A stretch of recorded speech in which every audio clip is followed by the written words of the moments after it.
Hello mga mom and sir, mga daddies and mommies out there. Samahan niyo nga ako for today's video na magawa ng instructional materials. Dahil malapit na nga ang pasukan, aba naman, napakahirap talagang humarap sa mga bata na hindi kahanda.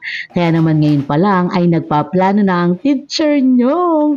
Excited pa yata sa mas excited pero syempre kinakabahan na humarap sa mga bago nating learners sa kindergarten ngayong school year 2024-2025.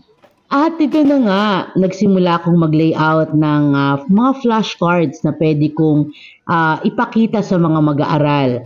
At pagkatapos niyan ay pinarint ko na nga at mamaya ay lalaminate ko na. Ito nga ang inuna kong gawin kasi dito iikot ang isang buong school year ng pagtuturo ko sa kindergarten. Dahil sa palagay ko, ito ang pinaka-basic na dapat matutunan ng isang batang kindergarten. At syempre, tuturuan din natin sila na makasulat ng mga letrang ito at makapag-blend ng dalawang letra upang makapagpantig sila. Pero syempre, bukod pa to dun sa mga skills na dapat nilang ma-acquire bilang kindergarten, katulad ng pagiging independent, pagkikisalamuha sa mga tao sa paligid nila, ang tamang pagsasalita, ang tamang behavior, depende sa sitwasyon. At kasama din dyan ang pag-aaral nila ng kulay. Dapat nilang malaman bilang isang kindergarten ang bawat kulay na napapaloob sa kanilang kapaligiran. At ma-appreciate nila ito upang sa gayon malaman din nila kung ano ang kanilang pinaka-paboritong kulay. Napakahalaga nga nito na lagi nila itong nakikita. Sa pagpasok nila sa umaga, dapat po visible ito sa ating mga mag-aaral. At nagprint na rin nga tayo ng iba't ibang hugis o shapes.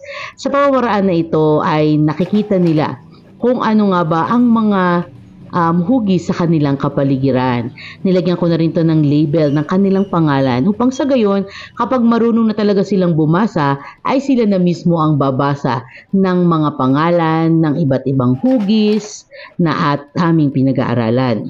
At ito naman ang mga bilang o yung tinatawag nating numbers. Napakahalaga nga bilang isang kindergarten na matutunan nila na bumilang, ma-recognize ang mga bilang na ito at maisulat ito. So sa kindergarten naman po, ang pinaka-focus lang namin ay mabilang nila mula 0 hanggang 20. So ibig sabihin kapag nakakabilang na sila mula 0 hanggang 20, kailangan din po ma-recognize nila kung alin ang bilang na kanilang sinasabi. At syempre, plus point na rin kung ito ay maisulat nila ng tama. Kasi take note marami po kami experience na ang mga bata po sa kindergarten ay laging bali-baliktad ang numbers o yung pagsulat nila ng numbers. Kaya nga, dito itinuturo kung ano yung tamang stroke ng pagsulat ng mga numero ito or numbers. Inilagay na rin natin dyan ang label ng kanilang pangalan. Meron po yung version ng English at meron din pong label ng Tagalog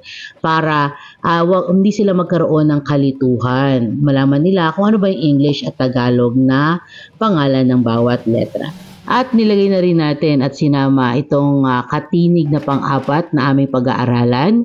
Ito yung mga dagdag sa alpabetong Filipino, ang mga panduktong upang makapagbasa na sila ng simpleng parirala at pangungusap. At talagang hindi biro ang gumawa ng instructional materials para maihanda ang iyong klase sa pagbubukas ng pasukan ngayong taong ito. Pero ganun pa man, napaka self-fulfilling at napakasarap sa pakiramdam na makita mo ang mga mag-aaral mo na natututo sa iyong mga tinuturo. So yun lang. Follow for more videos like this. Thank you.